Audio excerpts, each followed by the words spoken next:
I get asked often where to start when it comes to dog training. And of course, a lot of preparation should be made before you bring a dog home, but this is where training and relationship building starts for me. It starts at the very first meal on the very first day. Whether you have a brand new baby puppy or an adult dog, it really doesn't matter. The only caveat might be a dog that is extremely timid or has been through some trauma. They might need privacy to eat for a while, but otherwise, jump right in. Go to a place where your dog is somewhat confined so they can't get distracted and leave. I also like to do this on a hard floor so your dog can hear the food hitting the floor. It makes it easier for them to find it, which is going to keep them on task. If you have a young puppy or smaller dog, I like to sit on the floor. If your dog is large or really rough, then you might want to sit in a chair, but I do like to do this sitting down. You're going to put your dog's meal in their bowl and go to your training space. Just your regular kibble. If you are feeding wet food or raw food, this can be adapted, although it will be messier. You'll just be tossing pieces of that, or you could use kibble just for these games. I like to think of this as, hello, I am your food dispenser. It's nice to meet you. This is immediately giving me value to the dog and making me a part of the dog's conversation about food and where it comes from. I have the food, I want to give you the food, come get it. I'm doing this video with Goza, and she knows this game really well and is going to make it look super easy. It might take a few meals before it feels easy for your dog. Don't give up. If your dog isn't interested in food, look for my online Creating Cookie Monsters video. It's not done yet, but it's coming. Try to do this for every meal, or at least part of every meal that you can. You don't have to feed them their whole meal like this. You can just do this until you feel like you've gotten some results, and then feed them the rest just in their bowl, or even better, in a scatter. But this game does keep them moving, chasing the food and whatnot, which is some physical exercise. And you'll also be giving their brain some exercise because as this progresses, they'll have to start thinking about how to get the food. So doing most of their meal this way is not a bad idea at all. To make it go faster, you could toss small handfuls of food instead of single pieces. Once I'm ready to get started, I'm going to put the food bowl in my lap where it's protected and I can cover it with my hands so the dog cannot steal the food. From here, I'm going to just start rolling the food across the floor.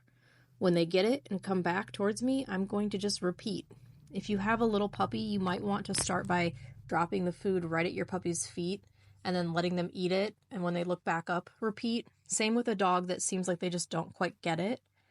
As they get better at it, you can start rolling the food further. If they are really excited about the food and want to dive into the food bowl that is in your lap, just be very quick to toss the food away before they get all the way back to you or before they're done chewing the last piece. Just keep the game moving a bit quicker for them to start.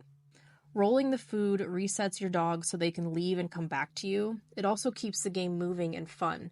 This is going to help build food value because eating is now becoming a fun game. This is setting your dog up not to take their food for granted, which is really important for training later on. This is also building engagement. You are reinforcing them for coming back and paying attention to you.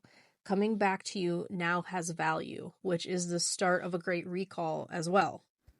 There are a lot of other benefits to this game as well. As it progresses, it can lead to several ways to prevent resource guarding because we're showing the dogs how to get access to food, which can also teach impulse control. We're going to start showing them that diving into our lap to snatch the food from the bowl is not the way to get the food. So if things are going amazing and your dog is chasing the food and coming right back but not diving into your lap, instead they're waiting for the food to be rolled, start pausing before rolling the food. Just pause for a second the first time, maybe next time pause for 2 or 3 seconds. This is building a little bit more impulse control because now your dog is having to wait a beat before the food rolls again. This is also building the beginning of a stay by getting a little bit of duration, keeping them in front of you just a little bit longer. If that's going well, you can start waiting a little bit longer still and seeing if you get any other behaviors you like. What I'm usually looking for here is eye contact, moving in a little bit closer to me, sits, downs. The eye contact doesn't have to be hard staring to start. Start by rewarding when the dog looks towards you away from the food at all, and then build on that until you get a little actual eye contact. And each time it should get easier for your dog to give you that default eye contact we love. I don't ever want to ask my dogs for eye contact. I want them to just give it to me willingly whenever they're wondering what they should do next. Wait a bit more and see if you get those sits or downs. Don't ask for them. It's not time for that. Just be ready to reward them if they happen. If they do happen, keep tossing the food away. At this stage and for this game, I don't expect a dog to hold a sit or a down. I don't want them to feel stuck. I just want to see them offering it quickly and confidently. That's really all there is to it to start. I'm just going to feed several meals like this for the first few weeks, and I'll start some other things like kennel training as well. But what happens during this really easy game is going to tell me a lot about my dog and where my dog is at with training and what I should probably focus on next. Like if I have a dog with some impulse control issues, or if I have a dog that's lacking some food drive or some confidence and motivation, like I'm going to know a lot of that just from this game. I'm also going to have the beginning of possibly some eye contact, a sit, a down, a recall, and a stay. So I have a lot to work with after just this simple little game, and a lot of different directions I can go after we get this one down.